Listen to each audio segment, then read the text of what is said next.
Good morning, good afternoon, good evening, and good night, depending from where you're watching and listening to me around the globe. I am Mbonu U.S. By vocation, I'm a Catholic priest. By profession, I am a licensed clinical psychologist. In my YouTube therapeutic series on conquering bad habits, today I want to talk about sexuality, or rightly put, the human sexuality, and also sexual disorders. But this video will be in two sections. In this section, I'll talk about sexuality. In the next video, I'll talk about sexual disorders or sexual paraphiliacs and how to handle or treat them.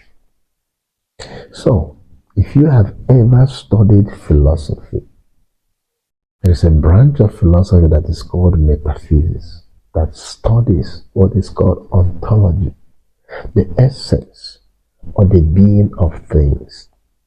Essence or the being. What makes you who you are? What makes things to be what they are? That is ontology. What is psychology? Especially the Freudian psychology. It is sexuality. Because all of us, we are products of sexuality. It is the biological and sexual union of our parents that gave life to us. So, there is a fertilization of the ovum by the spermatozoa and a contribution of 23 chromosomes from our mothers and 23 chromosomes from our fathers, 46 chromosomes. We are who we are. If you have XX chromosomes, the sexual chromosomes, then you're a female. You have XY chromosomes, the male chromosome, then you are a male. It is the fathers that determine your gender, not the mothers. Okay, what is sexuality? Etymologically, the word sexuality is derived from the Latin word sexus. Sexus means the two natural genders, male and female. So sexuality can be defined as the way people express and experience themselves sexually. These ways can be biological, psychological, emotional, erotic or romantic, and even spiritual. They express towards themselves and even towards others. Okay, there are major sexual orientations.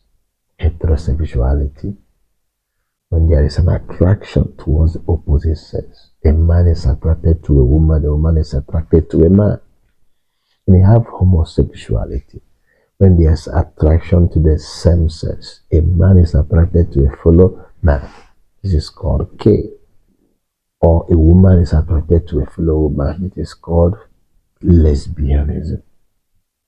It is good for us to note that nobody is born gay. There is no homosexual gene, but it is an acquired behavior in the environment. For instance, you're in a boarding school where there are only boys and you're going to puberty. Some can have the temptation to be seeing the women folk in a man's body. Or you are in a boarding school and there are only girls. You can have the temptation of being attracted to a fellow woman. Before 1973, homosexuality was considered in psychology as sexual abnormality, as a pathology. But it was removed from the Diagnosis Statistical Manual of Mental Disorders as a sexual disorder. So, psychologically speaking, there is nothing wrong in homosexuality. That's why the Western world, in America and Europe, other parts of the world, is legalized and seen as a normal lifestyle. There's some clients in Africa, in the culture, and also in many countries. It's not legalized. But it's good for us to know that what determines the morality, the spirituality of an individual is not psychology or legislation. It is the creator of the human body. Sexuality is complex and it's a mystery. It's only God can rival and reveal this mystery. Okay, then you have what is called bisexuality. When someone is attracted to both sexes, a man is attracted to both women and also attracted to both men. But the same thing with women. Now, what is called homosexuality, you're only attracted to one particular gender. And what is called pansexuality, you're attracted to all. You have what is called asexuality, you have less sexual attraction to nobody. You have what is called transgender. You're a man, you feel to be a woman. You're a woman, you want to transform yourself to be a man. So what is called gender dysphoria in psychology. But I don't want to talk about it now. Then see, those are called hermaphrodite. They have the two genitalia, but as a man, as a woman. But one of the genitalia will be active and the other one will be inactive. Now, what is called intersex. These are people in their genotype, they are men, but in their phenotype, they are women. It's strange. That's psychology. That's why sexuality is a mystery. Okay. Then are sexual hormones that help in puberty. The testosterone for men. Then they have what is called estrogen or progesterone for women. Let us delve into the Freudian sexual psychology. We have what is called libido. That is the fountain or the reservoir of sexual energy. Then he has divided our sexuality into three aspects. We have what is called the id, the ego, and the superego. The id goes with the pleasure principle. It is the animalistic and the sexual nature of man. Then the ego is the rational aspect that controls the id. Then why the superego? We have our, what do you call it, the conscience, and also the societal rules and regulation, and also religious rules and regulation, where the A takes instruction in order how to control the, where the ego takes instruction in order how to control the E. Okay. For Freud, is what is called Oedipal complex and Electra complex. Oedipal complex.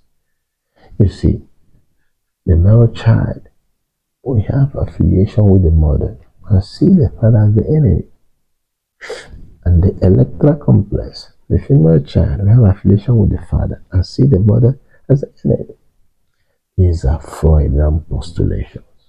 Okay, let us talk about the psychosexual development in Freud. And what is called the oral stage, everything is centered on the mouth. The child puts everything in the mouth and gets the sexual satisfaction in the mouth. Now the anal stage, everything is centered on the anus.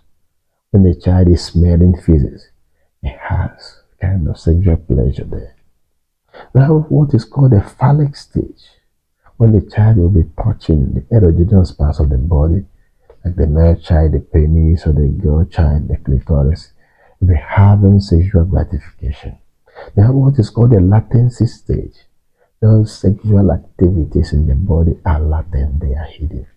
Then they have what is called the genital stage. When the child reaches puberty, can now express his sexual desire, attraction to the opposite sex or to the same sex.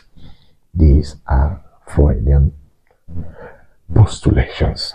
So, and Freud said, if you don't pass through these phases, through these psychosexual phases, you may be vivisected. And that fixation can lead to sexual disorders or sexual paraphiliacs, according to Freud. But know, as I said, that we are product of sex or sexuality, because the amalgamation of the sexual union of our parents will lead into fertilization of the ovum by the spermatozoa, and that will lead into a zygote. From a zygote will develop into an embryo. From an embryo will develop into a fetus. From a fetus it will develop into a baby. That is the mystery of the human sexuality. In my next video, I'll talk about sexual paraphiliacs or sexual disorders and how to handle or treat them. You can share this video, you can like, you can subscribe, and also you can comment. If you want to contact me, you'll see my email on the screen, mbonu@yahoo.com or mbonu@gmail.com. God loves you, and so do I.